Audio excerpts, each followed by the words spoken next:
Voici le Tesla Model Y en 2023, la première ou soit la deuxième voiture la plus vendue dans le monde. Donc, pour un véhicule électrique qui est 2 fois plus cher qu'une Toyota Corolla, ça reste tout de même un exploit. Et c'est ce qu'on va faire aujourd'hui à Plus de Millage. Bien, on va décortiquer ce véhicule, on va aller dans le détail. Ça va être une vidéo beaucoup plus longue. On va se lancer maintenant.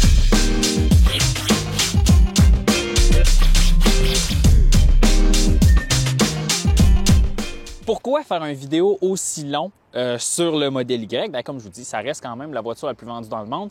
Il y a probablement des raisons pourquoi il s'est vendu autant d'unités de Model Y en 2023.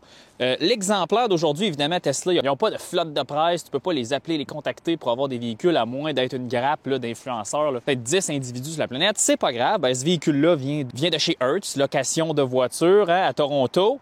C'est un année modèle 2022. Il y a 60 000 km. Il est plaqué au Québec, mais on est en banlieue de Toronto, à Mississauga aussi. C'est pas important, mais le véhicule n'est pas exactement neuf.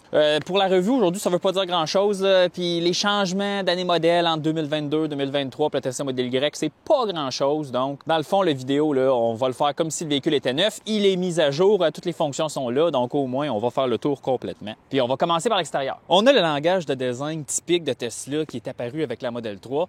Puis en fait, ça fait un peu de sens, parce que dans le fond, le Model Y et la Model 3 sont deux véhicules sur la même plateforme. Ils vont utiliser les mêmes technologies de batterie, vont utiliser les mêmes moteurs, vont utiliser probablement 90% des pièces à l'intérieur.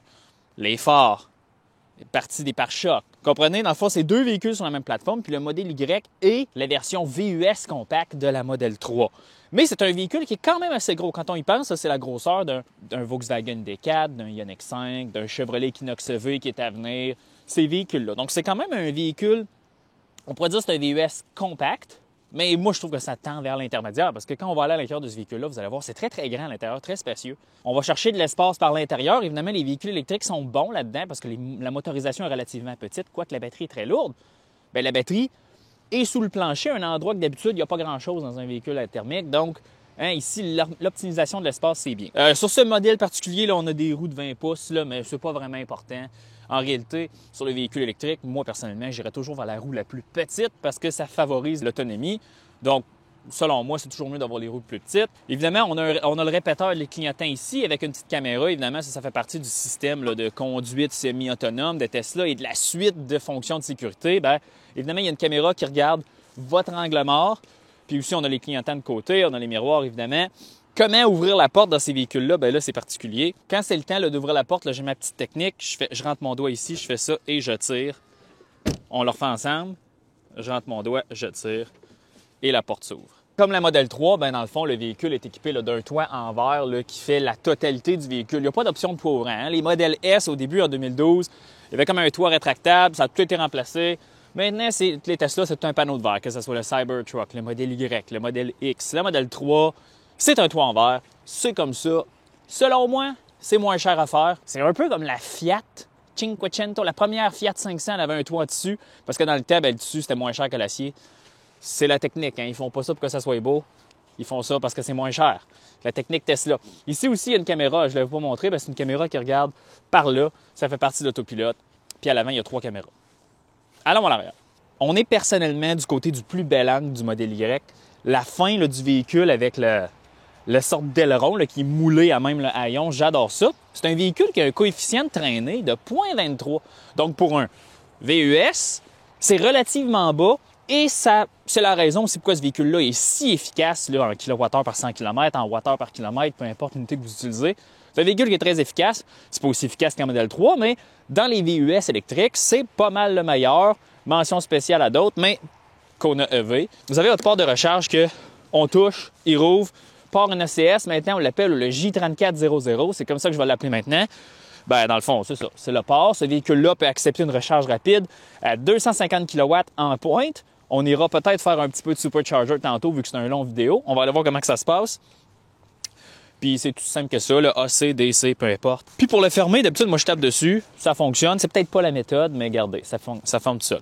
On a le gros haillon, énormément de matériel ici. On voit la lunette arrière qui a l'air immense.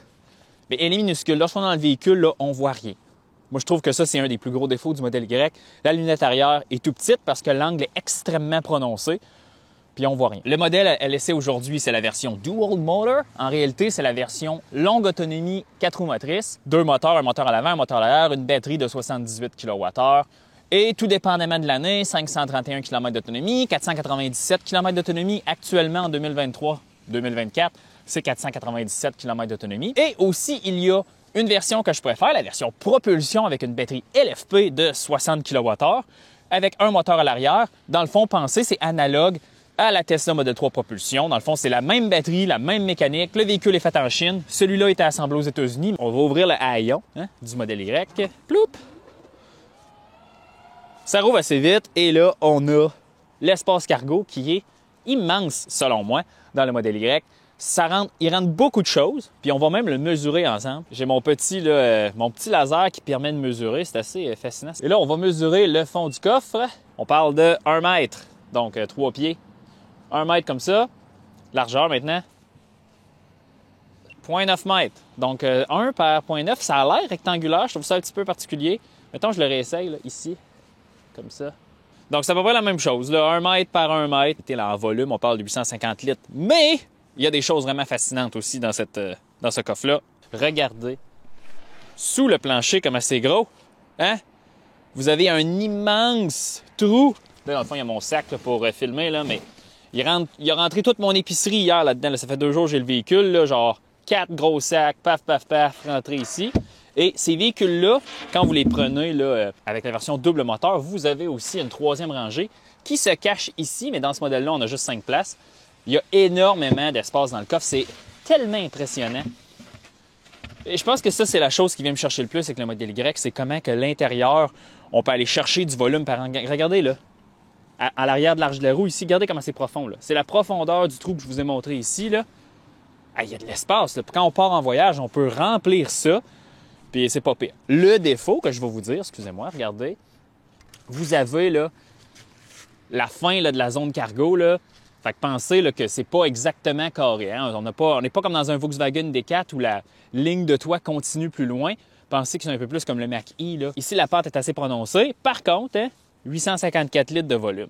Là, on va aller baisser les sièges et vous allez être encore une autre fois impressionné. Comment il y a de l'espace? Ces 2 petits boutons ici.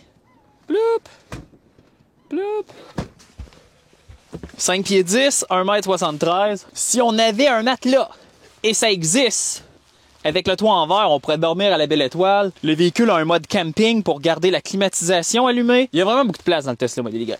Me voici à l'arrière du Tesla Model Y. C'est un peu sombre, mais c'est pas grave. Évidemment, sellerie en cuir noir, là, puis on a 5 places. Ah, on a 3, excusez-moi, c'est un véhicule 5 places, mais on a 3 places à l'arrière. Une chose qui est très impressionnante du Model Y, c'est comment que les sièges ont été designés. C'est exactement les mêmes sièges que dans la Tesla Model 3, c'est les mêmes. Ils sont juxtaposés sur une structure qui les surélève, parce que le véhicule est beaucoup plus haut, et ça fait énormément de place pour nos pieds. Regardez là, je m'étends quasiment. C'est vraiment impressionnant. Et pour la place au centre, la même chose. Il y a un petit peu moins d'espace pour les pieds, mais on peut quand même aller loin. Mais là-dessus, là, c'est impressionnant dans un véhicule. Oh, regardez, j'ai baissé la vitre arrière. C'est pas grave. C'est un choix de design que je trouve vraiment intéressant là, dans ce véhicule-là. On a 2 petites pochettes ici pour les cartes. On a 2 ports USB-C, bouche d'aération. Il n'y a pas d'écran ici. On n'est pas dans la nouvelle Tesla Model 3 Highland. On n'est pas dans le Cybertruck. On n'est pas dans la Model S. C'est beaucoup plus spartiate, mais c'est bien. Aussi, ce qui est le fun aussi du modèle Y, c'est comment on peut configurer les sièges arrière aussi. J'appuie sur la poignée sur le dessus du siège. Puis le siège peut aller chercher quelques degrés supplémentaires pour, si vous voulez vous étendre, vous pouvez vous étendre. Puis là, wow, encore une fois, je vous dis, là, on est bien assis. J'aimerais faire un long trajet, l'essayer à l'arrière de ce véhicule-là avec le toit en verre. On a des petits crochets ici, un peu mal assemblés. Puis on reparlera de la qualité d'assemblage du véhicule plus tard. Bon, le front du modèle Y, assez simple. Là, dans le front, qu'est-ce qu'on a? On a le petit sac avec le cordon de recharge 110 volts. On a le yacht de remorquage. On a un gros espace où vous pouvez rentrer probablement une valise de cabine ou 2 sacs mous qu'on peut pousser, c'est plus facile. Il n'y a pas de trou pour drainer le liquide à l'intérieur du front. Donc, dans le fond, c'est pas comme un Mustang Mach-E. Vous pouvez remplir ça de glace puis mettre des breuvages rafraîchissants ou le Cybertruck qui peut le faire. Mais bon, c'est pas grave. Et aussi, qu'est-ce qu'on a? On a un panneau ici. Derrière ce panneau se cache, dans le fond, probablement le cerveau-frein et le liquide lave-glace. Mais ici, il y a une grille.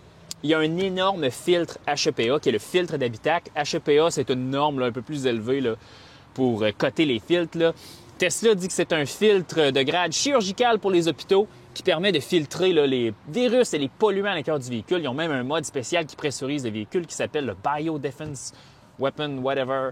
Vous comprenez ce que je veux dire? On va aller voir ça tantôt lorsqu'on va passer le logiciel au travers.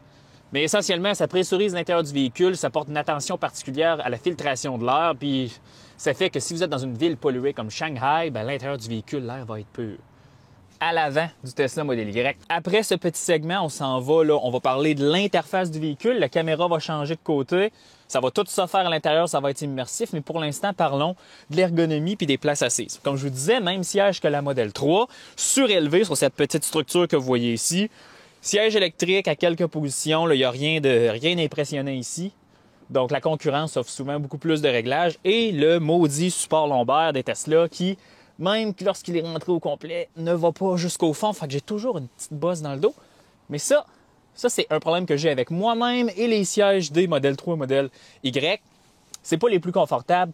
Volkswagen D4 qu'on a eu pendant 2 semaines là, dans le temps des fêtes, bat à plate couture le Model Y ici pour le confort des sièges. Si le confort des sièges, c'est votre priorité, allez essayer Model Y, allez essayer D4, puis tout dépendamment de votre morphologie, vous allez voir lequel est mieux. Sur le Model Y aussi, les fenêtres sont doubles, donc c'est 2 panneaux de verre là, avec un adhésif entre les deux collent ensemble. Ça l'aide aussi pour l'insonorisation intérieure. Volant du Model 3 avec les contrôles, le clignotant, levier de vitesse ici. Ça va tendre à disparaître. Maintenant, Tesla, avec tous ses nouveaux véhicules, la Model 3 Highland, le Cybertruck, Model S, Model X, a pris tous les contrôles ici, incluant les clignotants, et les a incorporés au volant. Vous voyez les images. Donc ça, c'est... J'aime le bras des clignotants, j'aime le levier de vitesse à colonne. Ça semble transitionner vers une interface sans bouton. Encore une fois, selon moi, probablement pour sauver des coûts, c'est la méthodologie Tesla. On a notre miroir, on a une caméra qui regarde à l'intérieur, les occupants pour le système d'alarme et probablement l'autopilote aussi. Rangement de console centrale très profond, 2 portes verts. Ici, un autre rangement de console centrale cossu, 2 recharges pour téléphone sans fil. Très intéressant. Par contre, reste chaud, il n'est pas ventilé. Certains véhicules l'offrent ventilé. Tesla ne l'offre pas ventilé ici. Et vous avez, comme je vous disais, votre volant. Où sont les bouches d'aération dans ce véhicule-là? Bien, c'est la trappe que vous voyez là, sur toute la largeur de l'intérieur ici. C'est un système un peu particulier. On en parlera là, dans la section logicielle de ce véhicule-là. Mais pour ce qui est de l'intérieur, on est bien. Le coloris est intéressant. Là, ça commence à être vieillot quand même. Pensez, la Tesla Model 3 a été dévoilée en 2017. 2018, on a commencé à la voir sur nos routes. Cet intérieur-là est dû pour une refonte. Tesla Model 3 Highland, la 2024, a un intérieur rafraîchi, mais le concept est le même. Passons en revue l'entièreté de l'interface du Model Y. Quand je vous avais dit que ça allait être une vidéo qui était long, ça va être une vidéo qui va être long. Donc, comment que ça fonctionne là, si vous êtes un néophyte de Tesla? Parce que j'espère que les gens qui écoutent en ce moment la vidéo, c'est des gens qui n'ont jamais eu de Tesla. Parce que si vous réécoutez ça, vous voulez vraiment vous torturer. Donc, l'interface de Tesla, comment que ça fonctionne? Vous avez les contrôles principaux juste en bas ici. Avec une petite voiture. Vous appuyez sur la petite voiture, vous avez tous les paramètres du véhicule. Donc, contrôle, on peut fermer nos miroirs, mettre le verrou pour les enfants, les fenêtres, aussi ouvrir la boîte à gants ici. On a quand même le contrôle des essuie-glaces qu'en réalité, on va les retrouver sur le petit bras des essuie-glaces aussi. Et plus important, c'est ajuster nos miroirs ici lorsqu'on appuie. On va faire ça une fois. Dans le fond, il faut juste demander à l'interface qu'est-ce qu'on veut et on touche la roulette sur le volant pour bouger notre miroir, que ce soit de gauche à droite. Et la colonne télescopique, c'est la même chose. Je tourne la roulette, elle avance, elle recule, et on sauvegarde là, la position. Pédale et le volant, avec plusieurs modes. Donc, le mode chill, c'est un peu comme le mode éco. Le mode standard, c'est le mode standard. On peut changer le volant, confort, standard, sport. J'aime bien le volant en mode sport, c'est bien. Stopping mode, ça en réalité devrait toujours être sur hold. La recharge, super important. Comment ça fonctionne? On peut mettre notre limite de recharge comme dans n'importe quel véhicule électrique. Cette version de véhicule-là a une batterie NCA, le nickel, cobalt, aluminium ou nickel, cobalt, manganèse, doit être laissé recharger à 80%, sauf que lorsqu'on a besoin de faire de la longue distance. C'est comme ça tous les véhicules électriques. Si vous auriez la version propulsion du Model Y, d'entrée de gamme LFP, vous pourriez garder la batterie chargée à 100%. On peut programmer une prochaine recharge en fonction de vos tarifs d'électricité, tout ça. Ensuite, les contrôles de l'autopilote, ça c'est bien intéressant. Ce véhicule-là n'est pas équipé d'aucun pack d'options d'autopilote. Donc, on a l'autopilote de base et le régulateur de vitesse adaptatif qu'on peut choisir ici, Auto Steer ou Traffic Aware Cruise Control. L'interface est en anglais, là, mais c'est la même chose en français. Auto Steer, ça fonctionne très bien. Ici, ça, c'est un peu bizarre. Je pensais que j'allais aimer ça. L'activation de l'autopilote avec un seul mouvement du levier de vitesse. Lorsqu'on roule, on fait clic comme ça. Mais en réalité, ça l'active l'autopilote. Mais je préfère que ça l'active le régulateur de vitesse. Puis ensuite, quand je suis prêt, j'active l'autopilote. Donc, je le laisse sur double pull, comme on dit. Et le régulateur de vitesse, on peut l'ajuster de façon très différente d'un véhicule traditionnel. Le régulateur de vitesse, là, il ne va pas sauvegarder vraiment votre vitesse. Il va la sauvegarder, mais pas vraiment. À toutes les fois qu'on remet le régulateur de vitesse, ça recommence. Donc, c'est pour ça que moi, je préfère le mettre à current speed. Ce qui veut dire que la vitesse que vous roulez, vous réactivez l'autopilote, ça revient à votre vitesse. Mais il n'y a pas de resume comme dans une voiture normale. Là. Ça, voyez-vous, ça c'est quelque chose que je trouve que Tesla devrait juste remettre comme tout le monde. Ici, dans Locks, ben là, vous avez, là, dans le fond, les verrous. Hein, vous avez les clés. Comme la Tesla Model 3, le véhicule vient avec 2 clés. Donc, là, dans le fond, c'est une voiture de location, là, mais c'est une clé, là, une sorte de carte de crédit en plastique qu'on pose ici. Voyez-vous, ploup, Unknown Key apparaît. Parce qu'il détecte la clé. Mais les véhicules Tesla, en réalité, sont équipés d'une vraie clé qui est une clé sur votre téléphone, comme vous voyez sur mon téléphone ici. Ça, en réalité, c'est la clé que vous allez utiliser à tous les jours.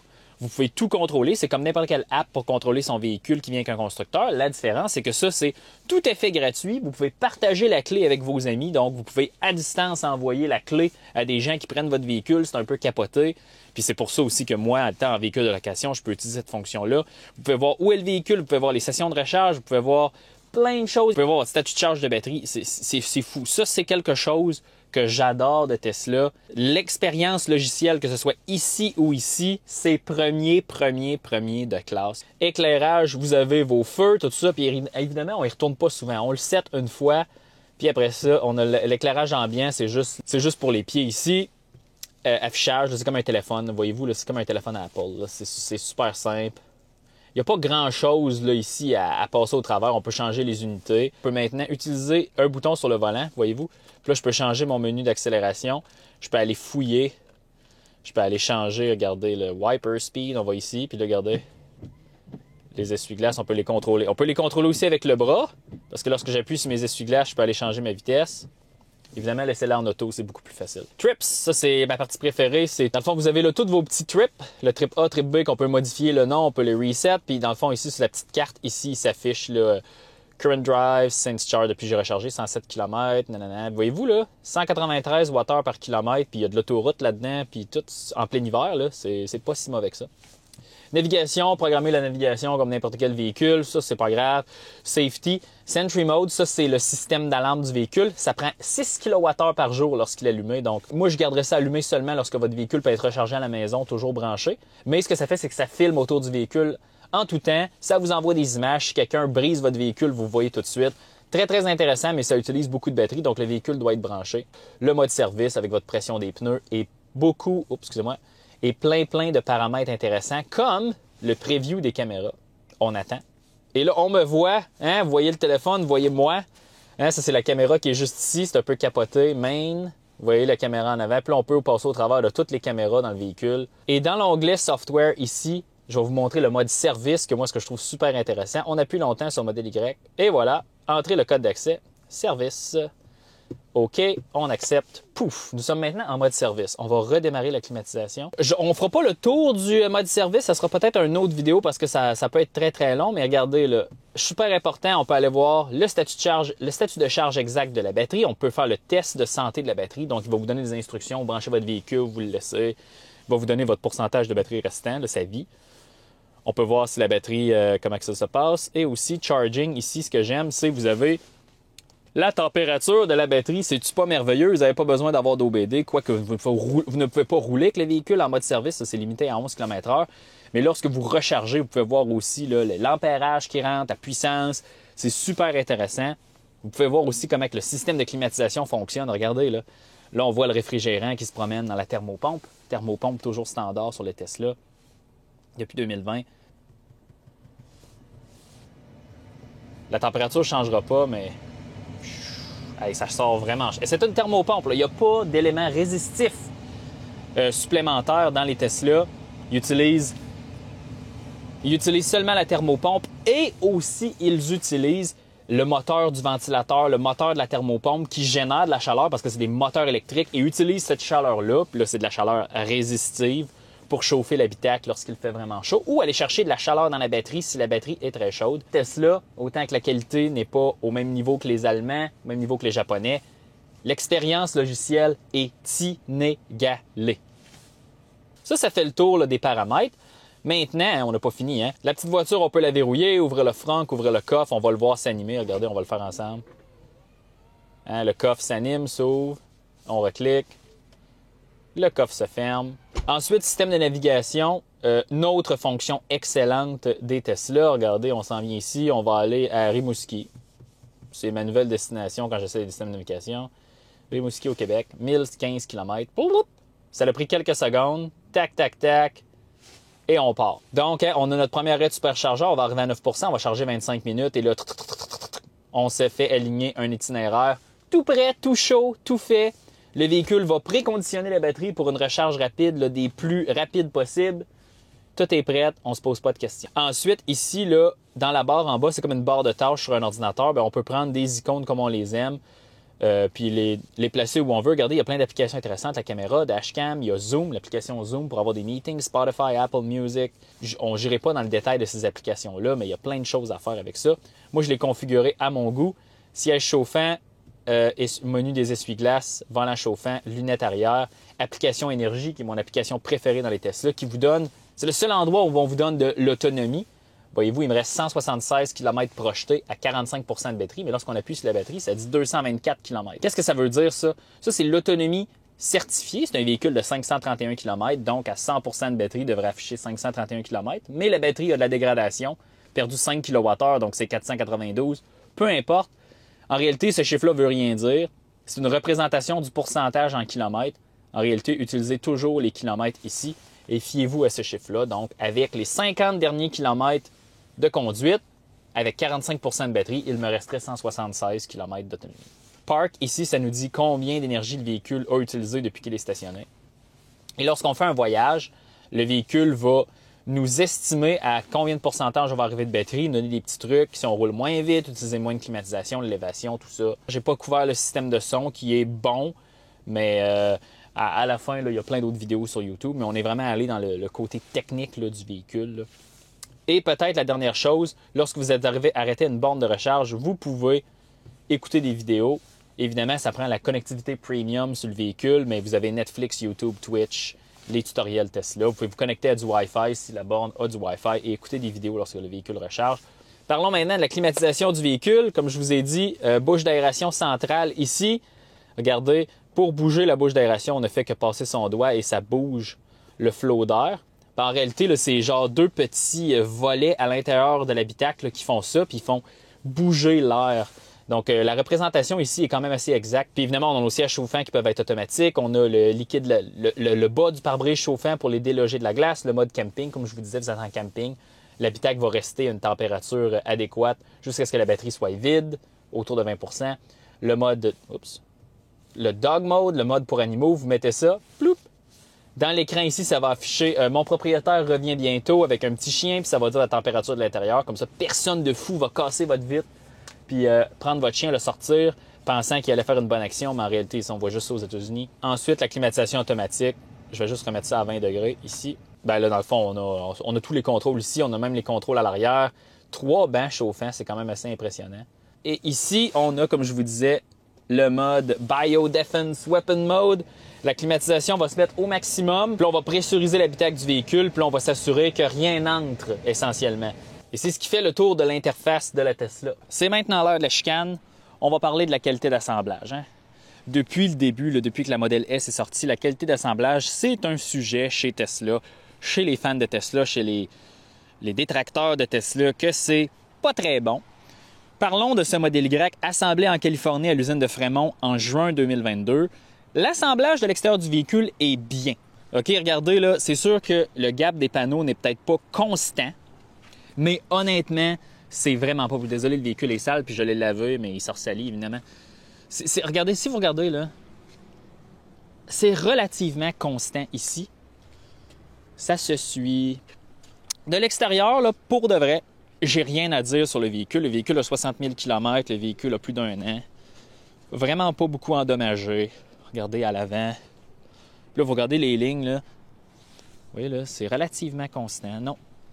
Pour ce qui est de l'assemblage extérieur, c'est bien. Je veux dire, c'est pas une Mercedes à 100 000 $, mais c'est bien. Bon, allons à l'intérieur maintenant.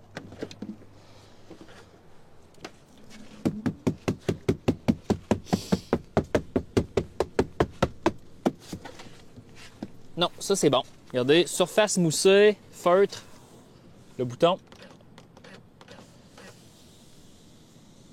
Surface en cuir et douce. C'est bien.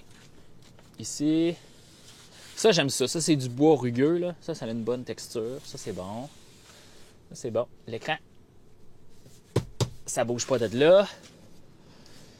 Ça, c'est bon. La console ici.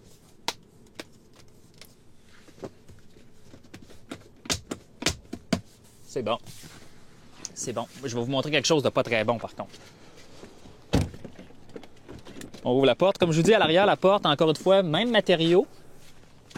Là, ici, c'est là que ça commence. Le véhicule a 60 000 km, c'est des locations d'auto, donc ça peut pas être parfait, mais regardez là, ici. Là. Est-ce que c'était comme ça quand c'était neuf? Je le sais pas. Puis là, vous regardez la fixture du toit ici, là. C'est pas parfait, mais regardez, là j'essaye de chercher des poux en ce moment. J'essaye de montrer que, à la fin, là, si vous n'êtes pas... Oups! Si vous n'êtes pas un fou comme moi, là, puis que les Volvo, c'est les seules voitures bien assemblées, vous ne serez pas à plaindre. Honnêtement, ces véhicules-là sont beaucoup mieux assemblés qu'ils l'étaient. Ah, j'ai taché avec mon pied le siège. Regardez, là, le mécanisme. C'est relativement solide. Comme je vous dis, j'ai pas grand-chose à dire sur la qualité d'assemblage. La qualité d'assemblage est moyenne. Pensez à un véhicule Ford. C'est peut-être ça que je vais donner comme exemple. Ou un véhicule GM de v'là quelques années. C'est pas mauvais, c'est pas horrible. Mais c'est pas assemblé comme un Mazda, c'est pas assemblé comme un Volkswagen, c'est pas assemblé comme un véhicule de luxe allemand. C'est faux de dire que c'est des véhicules de très très haute qualité d'intérieur. Mais en même temps, cet exemplaire de Tesla Model Y, regardez ici, c'est pas ajusté. C'est 60 000 km de location d'auto Hertz avec plein de gens différents qui s'en occupent pas du véhicule. Donc, ici, on peut pas porter un jugement complet parce qu'on sait pas comment que le véhicule était lorsqu'il était neuf. Le véhicule tient le coup. Est-ce qu'il y a des sonnettes dans le véhicule? Oui, pas trop. Il y a des sonnettes des véhicules location de 60 000 km. Donc, comme je vous dis, c'est un assemblage inégal chez Tesla parce que j'ai vu des Tesla Model 3 assemblés en Chine de location. J'en ai conduit beaucoup. L'assemblage est parfait. Lui est assemblé aux États-Unis. L'assemblage est, comme je vous dirais, inégal, mais c'est pas horrible. Un défaut, par contre, regardez, sur cet exemplaire-là, seulement lui, lorsque je mets mon coude ici. Et c'est quoi en réalité? Ben, c'est que... Là, je vais pousser la porte jusqu'au bout, là. Le matériel frotte dans la porte. C'est un peu inégal, mais les surfaces au toucher sont intéressantes. C'est pas trop tape à l'œil, c'est très, très conservateur. C'est agréable à regarder. On est bien dans le véhicule, mais comme je vous dis, ce n'est pas parfait, malgré que le véhicule a de l'âge. Donc, à la fin, je voudrais que tout le monde ici prenne un grand respire, prenne ça tel qu'il l'est. C'est un véhicule qui est encore en bonne condition. Il y a des petites touches ici et là qui sont inégales, mais globalement, c'est correct. Au volant du Tesla Model Y. Et c'est très serein. C'est un véhicule relativement silencieux, mais c'est pas le moins silencieux de la catégorie. Volkswagen D4 plus silencieux que ça. Dans le Model Y, je trouve qu'on entend beaucoup la suspension travailler. C'est un véhicule que la suspension est du côté ferme, mais c'est pas si pire. Je veux dire, c'est un véhicule avec des grosses roues. Hein. On est sur le 20 pouces, pas beaucoup de flancs. Puis la suspension à l'arrière, elle doit travailler quand même. C'est un véhicule qui est lourd. Là. Il pèse 2020 kg. Donc, vous comprendrez que dans le fond, ça prend une suspension assez robuste. Le Volkswagen D4 pesait 2100, 2200 kg. C'était similaire. Mais comme je vous dis, ces véhicules-là, le Mustang Mach-E aussi, c'est des véhicules, lorsqu'on prend des joints d'expansion, c'est des véhicules que l'arrière oscille beaucoup. Hein? C'est très dur d'avoir une géométrie de suspension parfaite qui prend tous les efforts correctement et qui est très bien contrôlée. lorsqu'on va avoir des gros habitacles à l'arrière, des gros espaces de chargement, tu ne peux pas avoir la plus grosse suspension du monde dans ces véhicules-là parce que tu priorises l'espace intérieur. Et c'est un gros espace intérieur. Vous avez vu que lorsqu'on est allé en arrière, là, je veux dire, j'aimerais ça être un enfant à l'arrière d'un modèle Y. Là, on est bien assis, là. Puis on peut faire des longs trajets. C'est relativement confortable. Puis même pour le conducteur, je suis assis à l'avant. Hein. J'ai énormément d'espace. On est en mode chill, mais on manque pas de couple. On est à 60. Voyez-vous, si je l'avais mis en mode standard, ça aurait été beaucoup plus rapide que ça. Mais j'aime ça rouler en mode chill parce que c'est comme ça que ces véhicules-là devraient être conduits.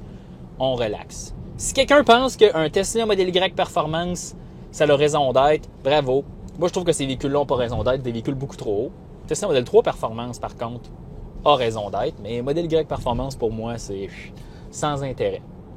Freinage régénératif sur le modèle Y, très bon. Bien meilleur que le Volkswagen D4, bien meilleur que le Mach-E. Ça, c'est quelque chose que Tesla maîtrise très bien. Je vous dirais que c'est les deux meilleurs freinages régénératifs, c'est la Chevrolet Bolt et les Tesla.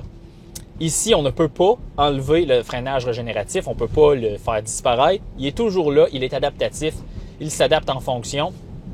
Passage à niveau, c'était pas si pire.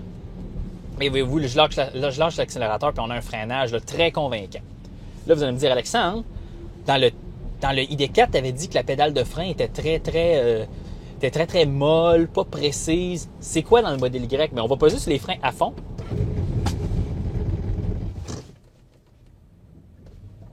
Ça freine.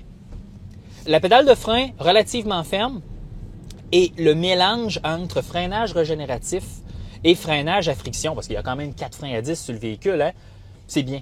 Je vous dirais pas que c'est la meilleure pédale de frein. Je pense que le Polestar 2 ici a le meilleur... quel est le mot? La meilleure expérience de freinage là, des véhicules électriques là, que j'ai pu essayer. Là, je ne les ai pas tout essayés, mais j'en ai essayé beaucoup. Mais Tesla, c'est... Vous aurez pas à vous adapter à la pédale de frein de Tesla Model Y ou de Tesla Model 3. Vous asseyez dans le véhicule, vous faites il y a une pédale de frein, appuyez dessus, ça fonctionne. Je veux dire, c'est un véhicule que la prise en main est facile. Par contre, évidemment, embarquer dans une Tesla, c'est beaucoup plus complexe qu'embarquer dans un Volkswagen D4, qu'embarquer dans un Mach-E, qu'embarquer dans un véhicule thermique, parce qu'il y a beaucoup de choses qui sont différentes. Hein? Votre vitesse est juste ici, donc il faut toujours, hein, comme une Toyota Yaris dans le temps ou un Nissan X-Trail quand il est sorti au début, il faut toujours regarder la vitesse ici. Tous les contrôles sont tactiles, hein, parce que là, il faut aller, là, je fais ça, gna, gna, gna. Vous comprenez? Il y a beaucoup de gens qui vont trouver ça tannant, ça, parce qu'il n'y a aucun bouton dans l'habitacle. Hein? 2 boutons sur le volant, bouton ici, puis ici, on a les feux de signalement là, en cas d'accident, puis on a 2 lumières. Il n'y a pas beaucoup de boutons dans cet habitacle-là. Je vous dirais que c'est peut-être pas pour tout le monde, mais si vous êtes prêt à faire le saut, aller dans l'électrique, et vous voulez une Tesla, vous allez avoir besoin d'un petit 2 semaines d'adaptation pour devenir un utilisateur compétent du système. Je vous dis pas que si vous assisez dans la première journée, vous allez faire un accident. Pas du tout, parce que vous allez vous concentrer sur la conduite, tenir le volant, les pédales, le véhicule va avancer. C'est juste que, est-ce que les paramètres vont être à votre goût exactement? Non. Mais lorsque vous prenez de l'expérience, après ça, vous vous rendez compte que c'est un véhicule qui est super facile à conduire. Je conduis, je regarde en avant, je veux mettre les essuie-glaces, j'appuie sur le bout du bras d'essuie-glace, j'ai eu un premier essuie, tu sais. Je veux mettre du lave-glace, j'appuie plus longtemps, floing, j'ai du lave-glace. J'ai pas eu besoin de cliquer ici. Là. Ça, c'est une légende urbaine qu'on dit qu'on doit aller cliquer dans l'écran pour aller mettre les essuie-glaces. C'est faux. Les essuie-glaces sont toujours à auto. Vous pouvez même l'utiliser avec la roulette sur votre volant, wiper, puis choisir la vitesse. On ne quitte pas les jeux de la route. Donc, il faut faire un peu attention à ce que les gens disent. Là. C'est très, très non conventionnel, mais c'est facile d'utilisation ici. Évidemment, on est l'hiver au Canada. Les chaussées sont un peu glissantes. Comment se comporte le modèle Y sur chaussée glissante? Évidemment, je ne vais pas faire de manœuvre dangereuse, mais je suis à 40 km/h. Je vais accélérer un peu là, dans la courbe ici. Puis est-ce que le véhicule veut glisser? Pas vraiment. On sent que le centre de rotation du véhicule est vraiment au centre du véhicule. Ça, c'est bien. Puis évidemment, avec une grosse batterie comme ça fait du sens. Mais, mettons, je freine. L'ABS a embarqué un peu, mais c'est pas... C'est un véhicule tellement lourd que, honnêtement, à moins d'avoir des très mauvais pneus d'hiver, puis j'ai des pneus d'hiver, ce véhicule-là, merci, hein. Si ça avait été un véhicule plaqué de l'Ontario, j'aurais pas eu de pneus d'hiver. Là, on va embarquer ici sur le boulevard. Comportement routier, l'hiver, là, ce matin, il y avait quand même beaucoup de neige. J'ai roulé sur l'autoroute. C'était stable. Je pense qu'ici, il n'y a personne qui va être apeuré ou va être impressionné par le comportement. C'est juste un comportement tout à fait prévisible. Et ça, c'est bien. On va aller un peu plus en détail dans le comportement routier du véhicule. sur autoroute et sur la route. Côté direction, c'est relativement précis. Puis quand on met le volant en sport, je trouve qu'on a vraiment le bon équilibre de retour d'information de la route. Là, dans le fond, la route vous donne de l'information dans le volant, c'est quand même bon. Puis la précision est bien. Évidemment, on n'est pas dans une voiture de course, mais vous voyez, je corrige, là, puis évidemment, je suis sur une voie publique, là, mais c'est relativement précis, on sait le véhicule s'en va. Et lorsqu'on négocie une courbe de façon agressive, le véhicule négocie la courbe de façon très, très plate. Évidemment, le véhicule est très lourd, puis les barres anti-roulis dans ce véhicule-là doivent être probablement très grosses.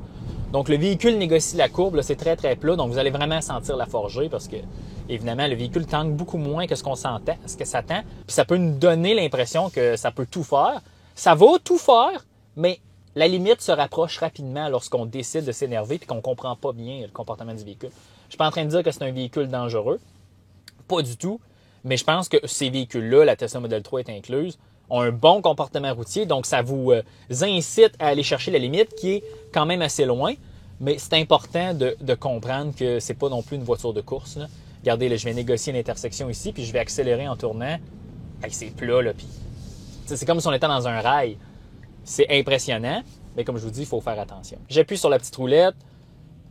Et là, ça, c'était les essuie-glaces. Je bouge la petite roulette, pendant que je conduis. Puis là, à un moment donné, je vais avoir Acceleration Mode. Je sélectionne et je me sens en mode standard parce que là, on va embarquer sur l'autoroute en mode standard. Donc voilà, l'embranchement de l'autoroute QEW vers le centre-ville de Toronto parce que je retourne à la maison. Donc là, il y a un beau kiosque portage en avant de moi. On ne pourra pas accélérer à fond dans la courbe, mais quand même. Et comme je vous dis, là, c'est très facile à garder le véhicule. Puis pensez aussi, ce que j'aime beaucoup de Tesla, surtout le modèle Y, c'est la vision périphérique. Il y a tellement de panneaux de verre dans ce véhicule-là. Le pare-brise va loin, on ne voit pas le nez du véhicule. Puis on est assis haut dans le modèle Y, on a vraiment une belle vue périphérique et panoramique. Pour les passagers arrière aussi, c'est probablement très agréable, mais ça, c'est un point fort des Tesla, c'est la visibilité autour de vous est excellente. On n'est pas là comme pogné dans une petite boîte à savon, là. On est dans un gros aquarium. Ça a ses défauts, mais ça a ses qualités. Pour la sécurité routière, ça a beaucoup de qualités. Donc, nous sommes maintenant sur l'autoroute. Évidemment, nous sommes à Toronto. Puis, vous connaissez l'adage, à Toronto, on est toujours à 1 heure de Toronto parce qu'il y a énormément de circulation. Mais nous sommes maintenant dans la voie de gauche. Mettons l'accélérateur à fond. Nous sommes à... on va ralentir à 100 km/h. Et à l'accélérateur à fond. Et boy! Voilà. Ça accélère vite. Pensez, c'est la performance d'un VUS avec un V6. Ça a beaucoup de réponses. Puis, quand vous êtes au-delà de 100 km/h, il vous reste de l'accélération. Évidemment, ce n'est pas un véhicule qui roule 250 km/h sur l'autobahn. Mais pour l'Amérique du Nord, si vous vous plaignez que vous n'avez pas de puissance dans ce véhicule-là, je pense que vous avez un problème pour faire vos courses et pour vous déplacer. Mais comme je vous dis, ce n'est pas un véhicule de performance. Est-ce que le véhicule est silencieux sur l'autoroute? Moi, je trouve qu'on entend beaucoup la route, surtout dans le coffre à l'arrière. Je pense que c'est aussi un fait que le véhicule, c'est un gros aquarium, donc ça réverbère. Il y a des véhicules qui sont plus silencieux que ça. C'est pas la fin du monde. Puis aussi, note, c'est pas les mêmes pneus qu'originalement. C'est des pneus d'hiver qui ne sont pas les pneus d'hiver vendus par Tesla. Donc, encore une fois, petit grain de sel ici, mais rien n'est signalé côté insonorisation. C'est pas le meilleur, c'est pas le pire. C'est une insonorisation normale de véhicule électrique. Bon, on est à la station de recharge. La batterie a fini de préconditionner. On est à 13 %. Je vais vous montrer comment c'est simple de recharger avec la Tesla. Je ne vous avais pas montré pour ouvrir la porte. C'est juste un petit bouton ici. Puis s'il n'y a pas d'électricité, il y a une planche manuelle juste ici. Anyway. Donc, on sort du véhicule. On va se mettre en plein angle. La borne Tesla. Ici, on est à un site là, où il y a 36 bornes. C'est immense. C'est flambant neuf. Donc, vous prenez le pistolet. Puis là, vous appuyez sur le bout. Le port de recharge s'ouvre, puis là, vous vous rendez compte que le véhicule est trop loin parce que vous n'êtes pas un habitué, donc vous devez déplacer le véhicule. Après avoir déplacé le véhicule, vous reprenez le pistolet, vous appuyez sur le bouton et vous branchez. Aucun interfaçage avec une carte de crédit ou une application. Vous ne faites que brancher le véhicule. Vous allez dans le véhicule. Et là, la session de recharge démarre. Et regardez la vitesse. 148, 166, 185, 200, 224. Allons avant. Est-ce qu'on va attendre le maximum? 250? 244. C'est comme ça on est au maximum. On va aller dans le mode service parce que je vais vous montrer quelque chose. High voltage, charging. Regardez, 685 ampères qui passent dans le petit câble. Là, vous allez me dire, Alexandre, ça n'a pas de bon sens. Le câble n'est pas refroidi au liquide. Oui, oui, il y a deux petites gaines, le refroidi au liquide. C'est que Tesla, les ingénieurs de Tesla disent, étendre la limite d'ampérage du câble n'est pas en fonction de son diamètre, mais bien en fonction de sa température, donc réduisent la vitesse. C'est pour ça que des bornes de recharge vont souvent être à maximum 400, 500 ampères. Bien, ici, Tesla, avec un câble beaucoup plus petit, va au-delà de ce qui est commun. Là, ici, moi, je ne suis pas ingénieur électrique, je ne suis pas un électricien, je ne fais que relayer l'information qui provient de Tesla, de leurs documents, de la norme NACS J3400, de comment ils gèrent l'ampérage du câble. Là, on est à 214 kW et on recharge tranquillement pas vite. Ça va prendre 25 minutes de se rendre à la limite de 80 %. Je ne vais pas recharger jusqu'à 80 % parce qu'évidemment, j'en ai pas de besoin. Puis on m'a donné le véhicule à 19 %, donc je dois le retourner autour de ce pourcentage-là pour ne pas payer dans le vide. Mais je vais vous montrer aussi la tarification ensuite. Charging. Voyez-vous, le montant de recharge là, est en train de se faire ici. C'est une tarification au kilowattheure. Le prix est de 53 sous le kilowattheure et on continue. Et ça va directement. Et si c'était votre véhicule, bien, ça serait directement chargé à votre compte Tesla avec une carte de crédit sur l'application de la clé du véhicule. Dans le cas ici de moi, bien, dans le fond, si vous louez une voiture, ça va juste être directement envoyé là, sur la facture de location du véhicule. Là, ça va être le montant. Là. Si vous aviez un adaptateur CCS qui existe et qui est vendu, vous pourriez vous connecter sur n'importe quelle borne, circuit électrique, Electrify Canada, tout ça. Puis il faudrait juste démarrer la session de recharge dans l'application, mais c'est le même principe. Mais pour ce qui est du réseau natif superchargeur, comme vous pouvez le voir, on s'assoit dans le véhicule, on se branche, on est parti, puis après ça, on se débranche et c'est terminé. C'est très, très facile d'utilisation. Selon moi, si j'avais acheté un modèle Y, j'irais chercher le modèle propulsion, parce que la batterie LFP, que moi et Gabriel, on aime beaucoup, on peut la garder chargée à 100 %. La dégradation de cette batterie-là est presque nulle. Dans 10 ans, la batterie va encore avoir 90 % de sa capacité. L'inquiétude que les gens ont par rapport à la durée de vie d'une batterie sur un véhicule électrique, si vous avez la batterie LFP, là, vous pouvez complètement oublier ça. Ces batteries-là peuvent recharger là, rapidement, sont robustes. La recharge rapide, ça leur fait rien. Ils peuvent rester chargés à 100 % tout le temps. Les batteries LFP, là, surtout dans les Tesla, là, c'est super. Donc, modèle Y propulsion avec 394 km d'autonomie, moi, je vous le recommande. Puis de toute façon, tout ce que je vous ai montré dans le véhicule est inclus, parce que c'est ça, les Tesla, dans le fond. Là. En réalité, ce qui est en option, c'est la motorisation, les batteries, la couleur, mais ce qui est de l'expérience de l'intérieur, les fonctions, tout avoir les surfaces chauffantes. Ça vient tout avec. Donc là, ça, c'est super le fun parce que vous n'avez pas besoin de réfléchir. Quel modèle j'achète pour avoir telle option? Ils sont toutes là, les options. Ceci étant dit, pour ceux qui veulent aller chercher le 100 km de plus d'autonomie, ben, c'est sûr que ça vous prend celui-ci, le modèle longue autonomie. Je comprends pourquoi ce véhicule-là, c'est le véhicule le plus vendu au monde, ou peut-être le véhicule le plus vendu au monde. Ça offre tellement pour un format qui n'est pas trop gros, parce que quand on pense à la Chine ou l'Europe, c'est des marchés où les véhicules sont beaucoup plus petits. Mais, parce que pour eux, un modèle Y, c'est un véhicule relativement gros, mais pour nous, en Amérique du Nord, on a de l'espace. Le véhicule, je ne vous l'avais pas dit, il peut remorquer jusqu'à 3000 livres, là, 1500 kilos. Donc, c'est beaucoup. L'attelage remorque est en option 1300 $. Il y a un mode de remorquage dans le véhicule. C'est tout qu'un package. C'est tout. Donc, je comprends. Moi, est-ce que j'aime le modèle Y? Je trouve que c'est un bon véhicule, serein, bonne conduite. Je préfère la modèle 3 et un peu plus petite, meilleur comportement routier, mais ça, c'est mes besoins personnels. Mais pour une famille, si vous avez les moyens, allez chercher un modèle Y, bien sûr. Le ID4 est très compétitif. C'est juste que là, c'est l'expérience logicielle. Si vous, là, vous aimez ces choses-là, moi j'adore ça. Si vous, l'expérience logicielle est super importante, vous allez pencher vers le modèle Y. Si le look et peut-être l'abordabilité, le prix, parce que le ID4 est moins cher, bien là, le ID4 vaut la peine. Voyez-vous, mes deux préférés, ID4, modèle Y. ID4 a ses avantages, le modèle Y a ses avantages. Mais je peux comprendre là, pourquoi ce véhicule-là est le plus vendu dans le monde. Fiabilité long terme, honnêtement, je pense que c'est compliqué. Là. Il y a tellement de différents modèles. Les véhicules ont tellement changé. Tesla, à tous les ans, améliore les véhicules que je ne suis pas capable de vous donner une opinion fondée sur la fiabilité de ces véhicules-là. La série Model 3, Model Y depuis 2020, c'est des véhicules relativement solides, relativement fiables. Évidemment, au début des années modèles, il y avait un peu plus de problèmes, mais je ne peux pas vous donner d'opinion aussi sur la fiabilité long terme. Il y a probablement des gens beaucoup plus compétents que moi qui peuvent faire ça. C'est ça, le Model Y. C'est toute qu'une machine. Ça a été un très long vidéo. Je pensais faire la conclusion à l'extérieur, mais il commence à faire vraiment froid. Donc, on va la faire à l'intérieur, la conclusion, mais ceci était la conclusion. J'espère que vous avez aimé. Long vidéo, j'ai parlé, mais c'est comme ça. Hein? C'est quelque chose de nouveau que j'essaye. C'est pas parce que c'est un modèle Y que je voulais faire un long vidéo. C'est parce que c'est le véhicule que j'avais, c'est tout. Et j'ai décidé de le faire. Vous me direz dans les commentaires si vous aimez ces vidéos-là en version longue. J'ai quand même aimé faire ça, c'est juste que ça prend énormément, ça prend plus de temps, mais ça ne me dérange pas d'en faire là, une fois de temps en temps des véhicules qui sont vraiment importants.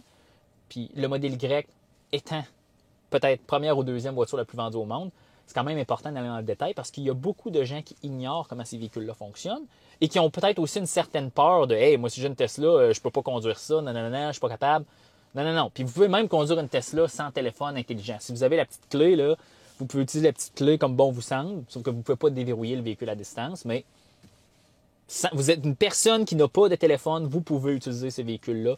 Toutes ces fonctions 100%, il n'y a aucun problème. Il y a juste la partie à distance qui est impossible. Donc sur ça, on va conclure. Espérons que vous avez aimé. Puis on se revoit dans un autre épisode de Plus de Millage. On se laisse là-dessus.